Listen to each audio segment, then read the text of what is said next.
Kia ora koutou katoa. Nau mai haere mai ki tēnei hui. Welcome to members of the public, to Dr. Griffin from the museum, to media and to staff present.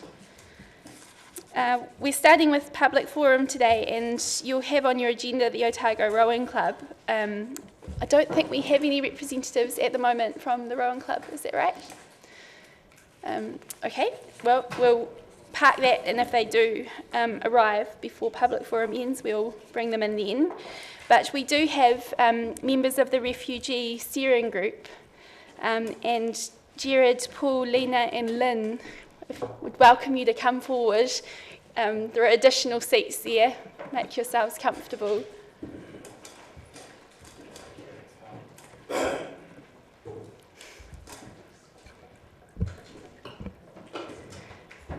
So these microphones are, you just have to push the red button on them to make them work. And as you're a group, you've got 10 minutes, and then if you're happy, we'll follow up with some questions. So. No, thank you, and happy to follow up with questions. Just a little bit about ourselves. So as a steering committee, we represent a number of different organisations and agencies around Dunedin who share a desire to extend a welcoming hand to refugees to Dunedin. We started meeting back in June, and since then we've become aware of more and more organisations and groups of people who share our concern that Dunedin and New Zealand could do more to welcome refugees. Very conscious that it's part of Dunedin's history, that we've had past experience of welcoming refugees from Poland and Hungary, and more recently from Vietnam and Cambodia. So last week we presented to Minister Michael Woodhouse a submission that we had prepared, inviting the government to consider Dunedin as a possible resettlement location. Just to clarify, a resettlement location is a place where refugees would come and be sort of integrated into the communities once they've been through the Mangere Centre. So at this stage, to put Dunedin forth as a location. So we have the submission which we'd like to share with Council and offer to Council, and thank you.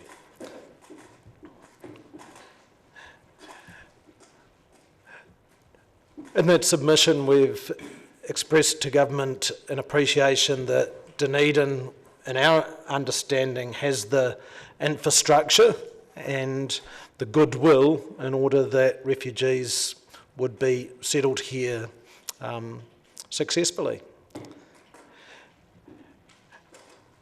So really, I think apart from just emphasising like the wide level of support, happy to take questions. Okay. Well, questions? Councillor Calvert and then Mayor Cull.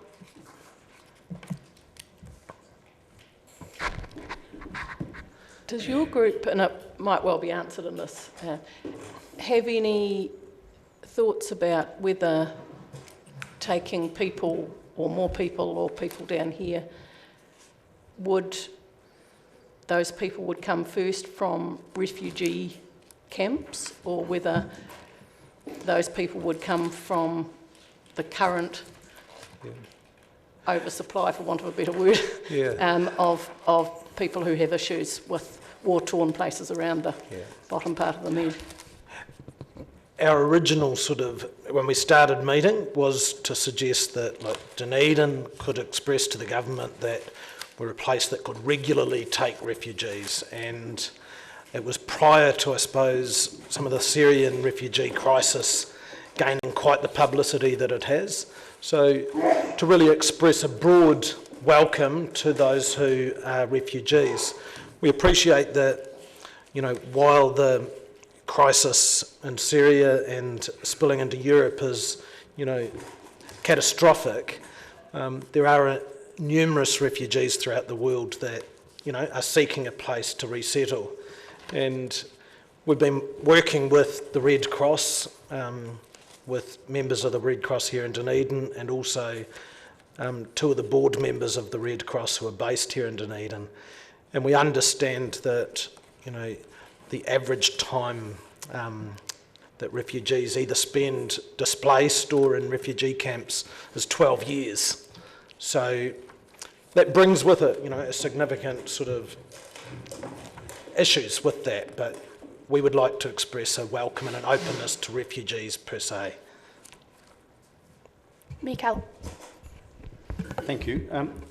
Could you give us an idea of the range of the groups that you represent? Because as you say, you're a steering group, not a group in itself. So it'd be interesting to know the breadth of... Yes. I'll get my piece of paper. At the time the submission was put together, the groups that have been meeting, we've had Michael Laufiso from the Dunedin City Council coming and joining us, and also Paul Naidu here from English Language Partners, and also part of the Dunedin Migrant Sector Partners. The Dunedin Refugee Support Group, which has been set up back since the 70s, so Barbara Johnson's part of our group. Lena here is a member of the Dunedin Multi-Ethnic Council, and we've met with the Multi-Ethnic Council and discussed this proposal and have their support as well. I'm the parish priest in the Dunedin South region, and I've been involved in coordinating some of the churches, particularly in terms of the way that church communities can, I suppose, show friendship and offer some of that more practical, humane support. We also have letters of support in our submission from a number of other agencies, including the Otago Polytechnic, English Language Partners, Council of Social Services. We have another meeting tomorrow, and the meeting is growing, so we have someone from the Muslim community joining us tomorrow, and we've been in conversation with them up until now. Also, the refugee Welcome Refugees to Dunedin group are joining us tomorrow as well. Some of them, but... Thank you. Thank you. Further questions?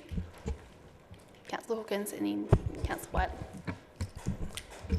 Yeah, thank you. And thanks for coming and speaking to us. I'm interested in whether your proposal for Dunedin to be a resettlement destination, is that from within the existing levels of our annual refugee intake, or even the proposed token number of extra refugees being taken from Syria, or are you pushing for a greater intake annually and ongoing, and for Dunedin to be a part of that conversation as to what a greater intake of refugees would look like?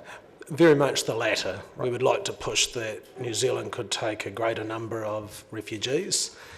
We made it very clear in our submission that, when we are suggesting that Dunedin would be an ideal location, we're not wanting to vie for Dunedin over and above other communities, but we want to illustrate that, Dunedin has the infrastructure, the goodwill, we believe, to welcome refugees, and no doubt other communities in New Zealand can do the same thing. And I think if enough communities show that they have the will and infrastructure and desire to welcome refugees, then the government has little excuse to keep the level of refugees at the level it is now.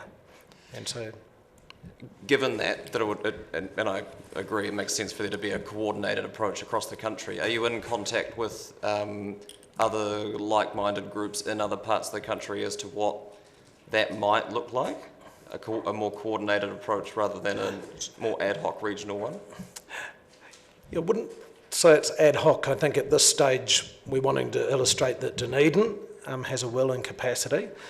We don't have formal conversations with other groups throughout New Zealand, but I am aware that, for example, the Catholic and Anglican churches of New Zealand have made a public statement to say that they would like to welcome refugees in all the different parts of New Zealand. We appreciate, and part of what our study has shown is that it's a complex process. You know, there are a number of things that need to be taken into account for resettlement to be successful, and so that's what we have been working at, but we believe that other communities could do the same, and we hope that, you know, once this becomes known, that other communities may sort of go to the trouble that we have to put a submission together. And do you have a target in mind when you were pushing for an increase in the annual quota, or? We don't have a particular number in mind, no. I know that Mayor Cull and other mayors of New Zealand have proposed a doubling of the quota. I think as long as there's a humanitarian need and a crisis, I think we express a welcome and an open. So we haven't spoke of actual numbers. But we're aware that in terms of international response, Dunedin is on the lower end of the scale. New Zealand is on the lower end. Indeed. Yeah, thanks. Thank you. Councillor Wiley, and then Councillor Lord, and then Councillor Wilson. Thank you. Jared, great to see you, and what a great contribution you guys have put together to talk on this and the work you've done so far. The question I've got is, you're not looking to duplicate Mangere down here, are you? The submission is primarily to look at Dunedin as a resettlement location, but we did place in the submission a suggestion that if the government was considering establishing another centre like Mangere, that Dunedin, we believe, would be a good option. So, but at this stage, Minister Woodhouse has been quite clear to say that that is not what the government's looking at this stage. At the moment, it's like welcoming families. There'll be a government response in terms of ensuring that the housing is available, and then it's the ongoing work looking to make sure that there's educational needs, seeking employment, those sort of matters are addressed. So yes, we did place in the submission a suggestion that Dunedin could be a centre for refugee resettlement, but primarily as a resettlement location. Perfect. Thank you. Yeah, look, I sort of partly had my question answered with Councillor Hawkins, but I know at the moment we accept in New Zealand is at 15 refugees per 100,000 of population, and I was going to ask the question, do you have a figure in your head that perhaps we should increase it to? I actually don't. I'm not sure if the other members can speak. I know that the UK, for example, have 153 per 100,000, so nearly 10 times the quota. But yeah. I mean, certainly New Zealand as a country, for every 1,000, there's 0.3 refugees compared to at the upper end of the scale, Sweden. For every 1,000, there's 14, and that's not taking into 14. Yeah. So we are really at the low end of the scale. Yeah. 4-0, I think. 1-4. 1-4. Councillor Wilson. Thanks, Father. You talk about we have the infrastructure in place, and that intrigues me because I'm not sure what it would look like if we got, 10, 20 families all at once. And is that the sort of numbers you'd talk about to ensure that? Yeah, I'm imagining that an initial intake would be in the vicinity of 100, 150 individuals and families. So in terms of the infrastructure, the housing stocks, we don't know the exact numbers, but we are led to believe that, there's housing available. And we're also aware that, a number of, through the Landlord Association, that, there's not the same demand for example, the student housing that there was in the past, so that the housing would be available. Yep. In terms of education, having spoken to schools and stuff, Polytech, university, that infrastructure will be able to fit into place. Okay. Well, there was the education. I mean, there's informal and there's formal. And, you know. Yeah, so very much informal at this stage from, Yeah. say, the primary and secondary schools. More formal agreement from, say, the Polytechnic, and also from like English language partners. And associated with that would be the, you know, provision for interpreters and assistance in English language. Okay. It was just intrigued me because depending on where your housing stock was would determine which schools they'd go to. And I would imagine, Yes. I mean, George Street is well known for having an array of nationalities attending, whereas I would have thought some other schools that wouldn't necessarily be so assured that they have a lot of experience with. Well, I think, for example, North East Valley School has a lot of experience, and it's not so much about what schools have had experience of a number of nationalities, but also some schools that would have the will and the desire, and we've been led to believe, like, you know, that Green Island Primary School would be a great school as well. The principal of McAndrew Bay School is the likelihood of refugees being based out that way, I'm not sure, but I think there's definitely a willingness, and you wouldn't want an ad hoc thing. You wouldn't want 1 and 2 families spread across all the school network. What's occurred in Nelson, which is a resettlement location, is that they do have schools that, you know, particularly specialise in assistance for refugee children, and often have another layer of assistance in terms of supporting parents. And so I think it was that sort of thing that I was just understanding. And the other part, I was just wondering about your submission. I mean, I think we all have this feel-good factor that we can help other people, but is there much research done, or does your submission refer to the benefits that come to a community to have those, the new look of people looking at the city in a different way, and the vibrancy that can bring? Is there much research on that? I wouldn't say sort of quantitative research, but in terms of like the conversations we've been having, one of the things that got me originally sort of interested in this were the number of people in our parishes saying, you know, back in the 70s and 80s, we welcomed families. It was a wonderful, enriching experience for us. You know, we still have friendships with these families. Why aren't we doing this now? Right. And so I think it does enrich us at that level. Yeah. But it's probably not given the emphasis that it requires, because it's a real win-win. But it's Yeah, I think it's too easy to see the refugee crisis as a problem.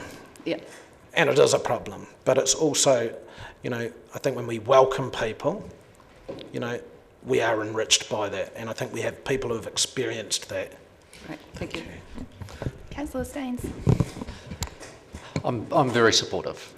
The city has a very big hole in the middle age group, and I think for me it's a matter of how we best match ourselves to the refugees. Have you given maybe 2 parts to the question? One, what do we understand which families would be most likely to find Dunedin a place that matched their needs, given that we're probably more knowledge-based as a city. There's less opportunity perhaps for lower level jobs. And secondly, trying to quantify that resource so that we don't, as a city, ask for too many, get too many and do it badly. I think, have you done any work in those areas, or is it something that we could assist with? I think very important that it's not done badly, and I think part of ensuring that is the case of making sure that our intake, you know, that we start at a certain level. Probably among what we've identified most has been the educational opportunities that are available in Dunedin, and I agree that that's probably something we can offer most support. In terms of employment in other areas, you know, there are challenges in Dunedin, and we're aware of that. We haven't formally, you know, as you'll see in our submission, you know, we've acknowledged, we recognise these areas, but we haven't sort of formally answered all of those questions. So I guess the number one question for me as a councillor is what can we do as a city council or as a council in this area? So clearly we can take a political position if we so chose to put some pressure on for Dunedin, but what are the areas that you think you would like the city to have a look at so that it understood a bit better how it might contribute and where that contribution would be of most value?